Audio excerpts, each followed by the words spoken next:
जो time table है ना, इट इज़ समथिंग पर्सनल। ये आप जितना हो सके इसमें आपकी अपनी इन्वॉल्वमेंट होनी चाहिए, ठीक है। और हर बंदा अपनी अपनी पर्सनल कंसिड्रेशन इसमें ज़रूर रखे और उसके मुताबिक टाइम टेबल बनाए। लेकिन चूंकि इस बारे में लोग काफ़ी पूछते हैं, स्टूडेंट्स काफ़ी पूछ रहे होते हैं, काफ़ी क्यूरियस होते हैं कि यार कोई ऐसी मैजिकल चीज़ है ऐसे बंदे के बारे में जिसका एडमिशन हो गया है जो हमें नहीं पता, अगर हम उसको फॉलो करेंगे तो हमारा एडमिशन हो जाएगा। तो कुछ रिकमेंडेशंस, कोई मैजिकल बातें नहीं है ये, कुछ रिकमेंडेशंस हैं मेरी, कोई इनको फाइनल ना समझे कि जो मैंने बात बता दिया उसके मुताबिक 100% एक्ट नहीं किया तो काम ख़राब हो जाएगा। कुछ रिकमेंडेशंस है मेरी तरफ से, ठीक है। सबसे पहले एक बहुत बेसिक सी बात है कि दिन को पढ़ें या रात को पढ़ें। तो सिंपल सी बात है, कुछ लोग मॉर्निंग पर्सन होते हैं, कुछ लोग नाइट पर्सन होते हैं। उस टाइम मैं मॉर्निंग पर्सन था, अब मैं नाइट पर्सन हूँ। तो आपको जिस तरह से सूटेबल लगता है आप उस तरह से पढ़ाई करें, कोई इसमें टेंशन नहीं है। उस टाइम गर्मियाँ होती हैं तो रात बिल्कुल थोड़ी सी होती है, तो आप तकरीबन आप मॉर्निंग पर्सन ही होते हैं। अगर आप कहेंगे मैं नाइट पर्सन हूँ तो आप 6-7 घंटे सिर्फ पढ़ेंगे या उससे भी शायद कम पढ़ें।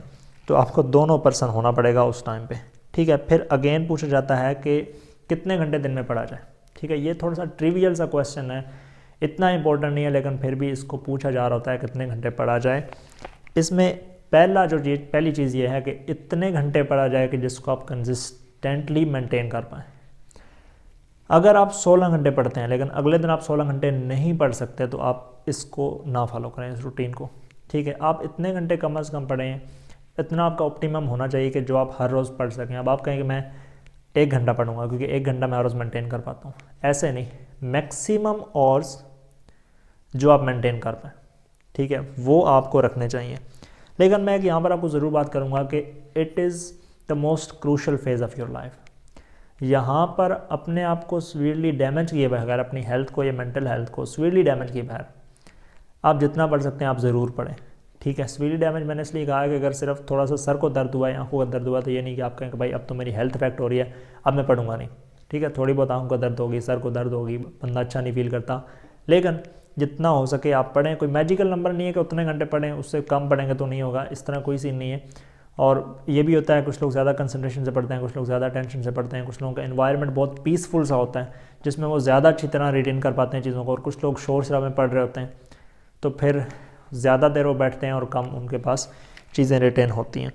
फिर कुछ लोगों को स्लीप इश्यूज़ होते हैं, पूछते हैं कितने घंटे सोना चाहिए, और या फिर कहते हैं कि नींद ज़्यादा आती है।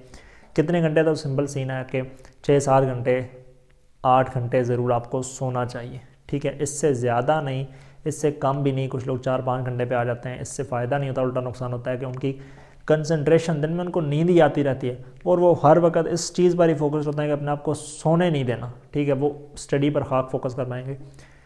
तो एक adequate amount of sleep is necessary especially when the exams are near, ठीक है। आपका ब्रेन वरना डल होता जाएगा। फिर हाउ टू अवॉइड इट, कुछ लोगों को ये होता है कि उनको नींद ज़्यादा आ रही होती है। एक तो ये है कि वो फिर प्रॉपर स्लीप लेंगे तो उनको नींद ज़्यादा नहीं आएगी, बाकी ये है कि आप लेट करना पड़े, टेक लगा करना पड़े, कोई ऐसी अनकम्फर्टेबल सी चेयर में बैठे, ठीक है। मेरा ये होता था कि मैं कोई अनकम्फर्टेबल सी चेयर होती थी ना उस पर बैठता था जिससे नींद कम आती थी, और अगर पंखे की वजह से, एसी की वजह से नींद आ रही है तो कुछ देर उसको बंद कर दें, ठीक है, तब भी काम चलता रहेगा।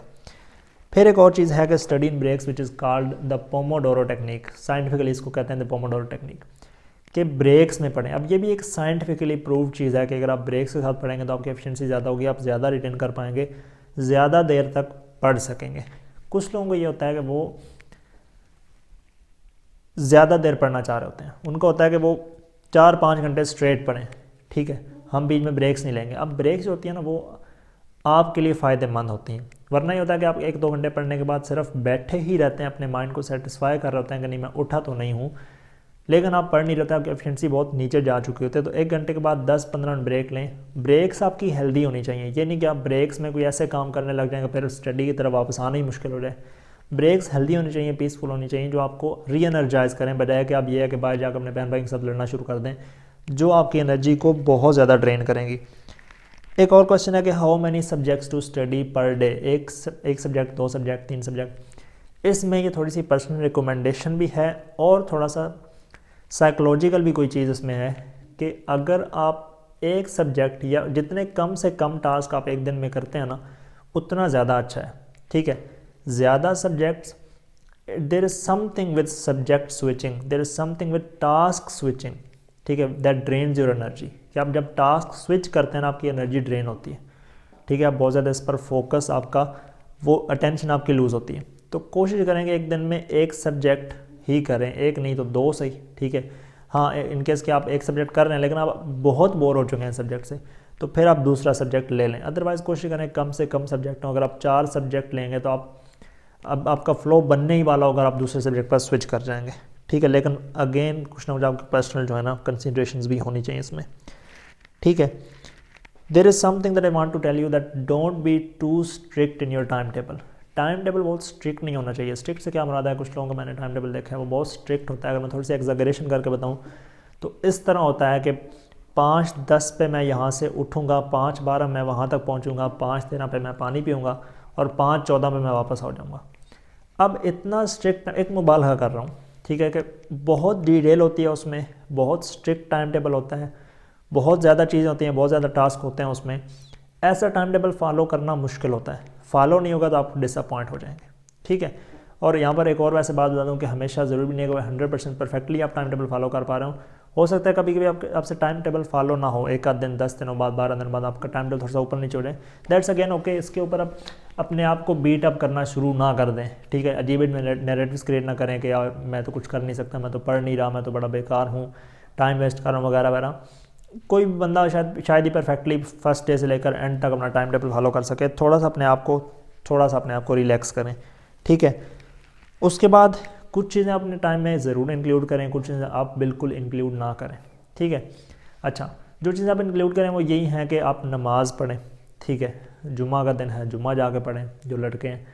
इसके अलावा कुछ ना कुछ रेस्ट आप ज़रूर लें, ठीक है, जो आपके लिए पॉजिटिव एनर्जी आपको दे ताकि आप चलते रहें। और ख़ुसूसन मैं आपको ज़रूर कहूँगा, ऐसे लोग जो आपसे हाई एक्सपेक्ट करते हैं, जो आपको अप्रिशिएट करते हैं, जो कहते हैं कि यार तुम्हारा एडमिशन हो जाएगा, तुम कर लोगे, तुम बहुत अच्छा कर रहे हो, तुम बहुत अच्छा कर रहे हो, ऐसे लोगों के साथ टाइम ज़रूर स्पेंड करें। और इसके जो अपोजिट हैं उनके साथ टाइम स्पेंड ना करें, बेशक जो भी हो, ठीक है।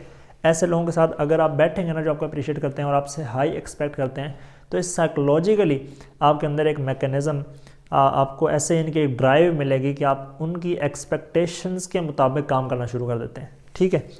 तो ऐसे लोगों के साथ आप ज़रूर टाइम स्पेंड करें। एंड पर मैं यही कहना चाहूँगा कि टाइम इज़ द की, ठीक है। जितना वाइजली आप इस टाइम को स्पेंड करेंगे ना, ये जो 6 महीने 8 महीने आपके हैं, आप पूरी ज़िंदगी खुश होंगे।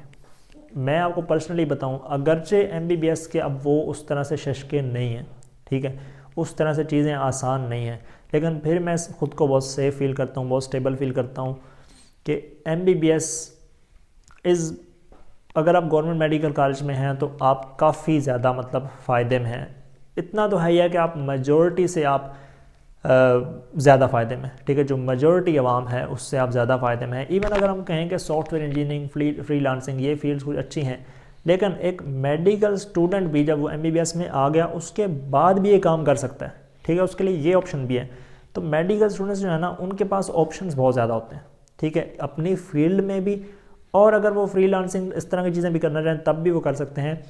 ओवरऑल उनके पास एक फाउंडेशन होती है, ठीक है। फिर कुछ लोग CSS कर जाते हैं, कुछ लोग अपना बिजनेस स्टार्ट कर देते हैं, कुछ लोग कुछ कर देते हैं, लेकिन उनके पास एक बहुत स्ट्रॉन्ग फाउंडेशन होती है जो एटलीस्ट ऐसा बंदा जो कंटेंटमेंट कुछ ना कुछ जिसको समझ आती है उसके लिए बहुत फ़ायदेमंद होती है, उसको बहुत, यानी कि वो सेफ़ रखती है, मेंटली उसको बहुत सिक्योर रखती है।